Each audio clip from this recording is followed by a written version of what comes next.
cette semaine, dans Carnet de santé, un regard sur la célébration du Ramadan durant la pandémie de Covid-19. Quoi manger et comment? Les conseils d'un expert pour une bonne rupture du jeûne. Ensuite, une activiste en Ouganda prépare la prochaine génération à mieux prendre soin de l'environnement. Enfin, l'espoir d'un vaccin efficace contre le paludisme. C'est dans cette édition de Carnet de santé.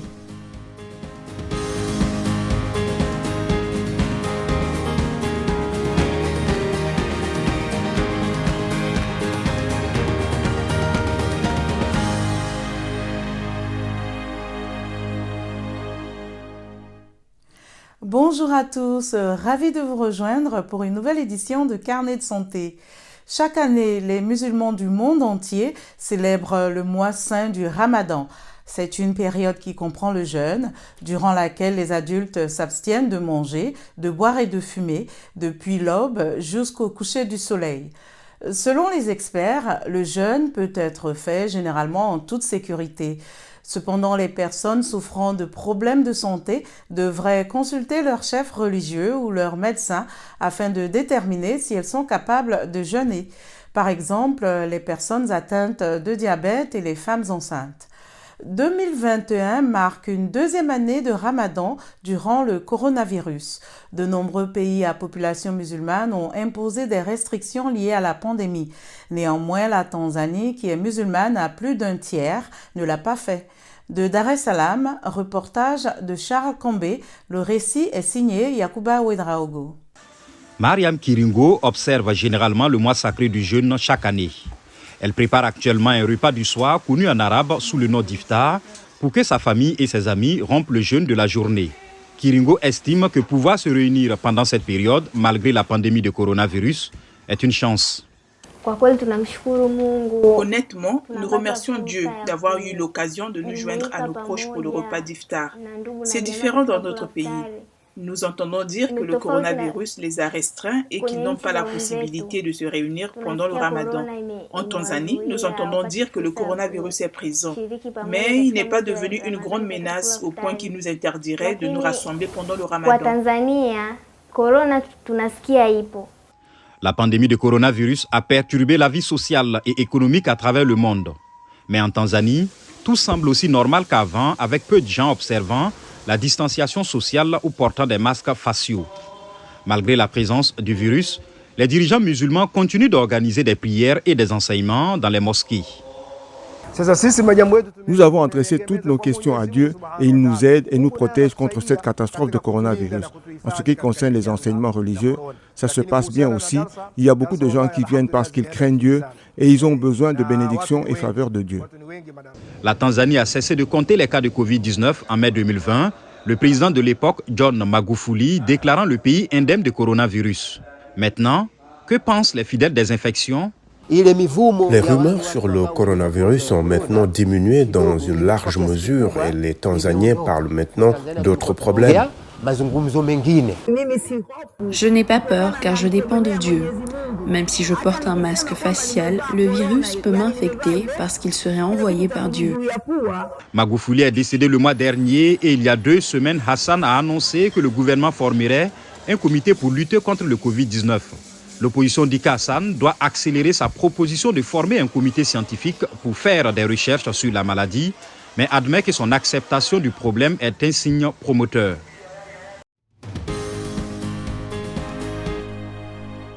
L'iftar est la rupture du jeûne quotidien, moment clé du Ramadan, durant lequel les pratiquants peuvent à nouveau manger et boire. Qu'est-ce qu'il faut manger et comment manger lors de la rupture du jeûne ? Nous avons joint le Dr Bintou Seck. Elle est nutritionniste, diététicienne et promotrice de la clinique Nutridil à Dakar, au Sénégal.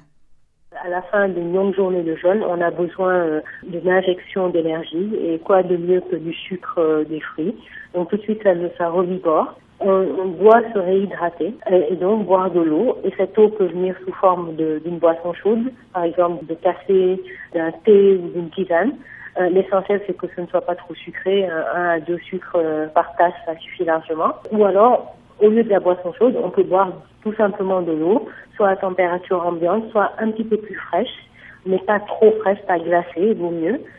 Et puis, on déconseille de boire une grande quantité d'eau en même temps. On conseille de se réhydrater progressivement par demi-verre d'eau, voilà, jusqu'à boire à peu près 1 litre d'eau entre le moment où on rompt le jeûne et le moment où on va se coucher. Et après cela, faut-il manger suffisamment pour rattraper la longue journée de privation? Quel est votre avis à ce sujet? Ça, ce n'est vraiment pas recommandé parce qu'on se retrouve dans la soirée, dans une période, un intervalle très court, à manger extrêmement riche et à demander au corps justement de digérer tout ça dans un intervalle très court. Ce que nous recommandons nutritionnistes, c'est de dîner tout simplement, c'est-à-dire le repas du soir qui est prévu, que ce soit nos plats africains, des plats internationaux, de manger un seul repas.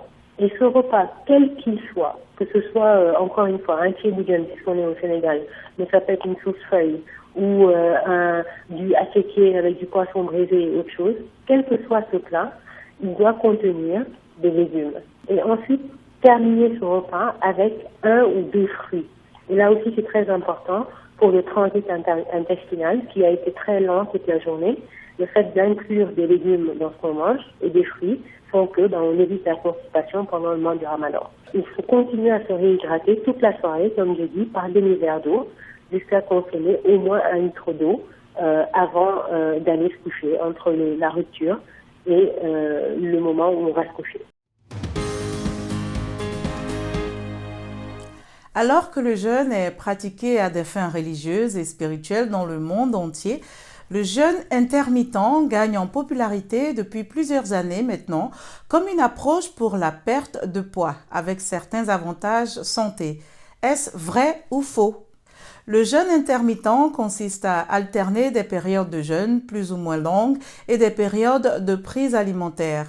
Une étude de 2018 publiée dans l'American Journal of Clinical Nutrition a examiné 150 patients en surpoids et obèses sur près d'1 an et a révélé que les personnes qui adoptaient le jeûne intermittent perdaient des quantités de poids et de graisse corporelle similaires à celles qui réduisaient simplement les calories de 20%. D'autres études ont montré que les gens avaient tendance à trop manger en raison d'une faim extrême pendant le jeûne intermittent. Selon les experts de la clinique Mayo basée aux États-Unis, le jeûne intermittent serait relativement aussi efficace qu'un régime hypocalorique typique pour perdre du poids et la perte de poids peut aider à réduire le risque de maladies liées à l'obésité comme le diabète et certains types de cancers. Il note que le jeûne intermittent pour réduire l'inflammation, mais peut avoir des effets secondaires désagréables, notamment la faim, la fatigue et les maux de tête. Consultez donc votre médecin avant de commencer le jeûne intermittent ou toute autre forme de régime. L'écologiste ougandaise Vanessa Nakate mène la lutte contre le changement climatique dans les écoles, incitant les élèves à rejoindre le mouvement. Halima Atoumani nous fait découvrir l'un de ces rassemblements en milieu scolaire. Dili Diko raconte. L'activiste environnementale ougandaise Vanessa Nakate souhaite que la prochaine génération comprenne l'importance des arbres. Depuis 2019, Vanessa a convaincu 15 écoles de rejoindre son mouvement Rise Up, qui milite pour une meilleure protection des forêts ougandaises. Mais elle admet que sensibiliser les jeunes au changement climatique est un défi. Malheureusement, le peu qu'ils apprennent est ce qu'il y a dans les livres, ce qu'il y a dans les manuels et la théorie. Parce que lorsque vous leur demandez ce qu'est le changement climatique, pour eux, ils répondent « le changement des conditions météorologiques moyennes sur une longue période ». Mais certains élèves, comme Akelo Flavia, comprennent le message de Vanessa. Les plantes sont importantes car elles nous fournissent de l'ombre. Comme vous le voyez, nous sommes maintenant à l'ombre. Ici, vous pouvez respirer l'air frais. Nous sentons l'air entrer dans notre corps, c'est agréable. Du coup, c'est vraiment dommage de couper ainsi les arbres.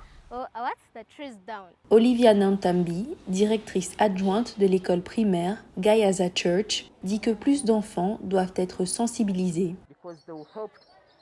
Ils aideront à protéger l'environnement et à maintenir le climat. Donc, nous n'aurons pas autant de sécheresse.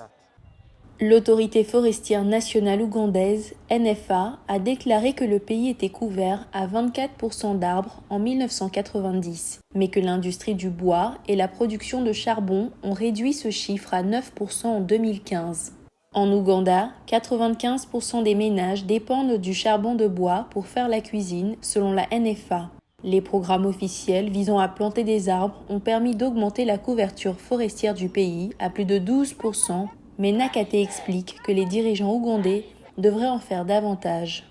Notre message est plus de promesses creuses de la part des dirigeants. Nous voulons une action réelle, nous voulons une action drastique. Le changement climatique n'est pas quelque chose qui va arriver dans le futur, c'est quelque chose qui est en train de se produire en ce moment et qui détruit la vie des gens en ce moment. Avec la réduction des espaces verts de moitié, les militants comme Nakate affirment que l'avenir des forêts ougandaises ne peut être sauvé que par les jeunes.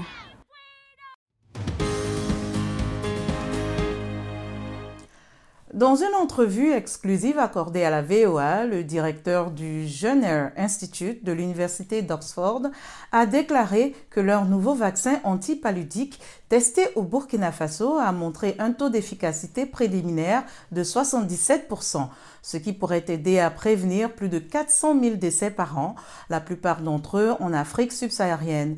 Henry Wilkins examine le fardeau du paludisme sur les familles de la région et l'impact potentiel du nouveau vaccin. Le récit est signé Marius Muhonga.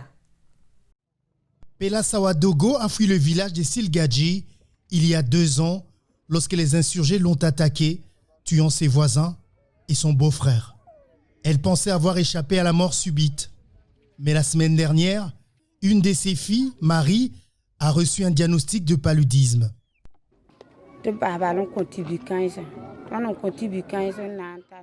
Elle a eu un peu de médicaments et on nous a dit de rentrer chez nous. C'était la dernière prescription qu'elle a reçue avant de décéder à la maison dimanche. Cela m'a beaucoup affectée.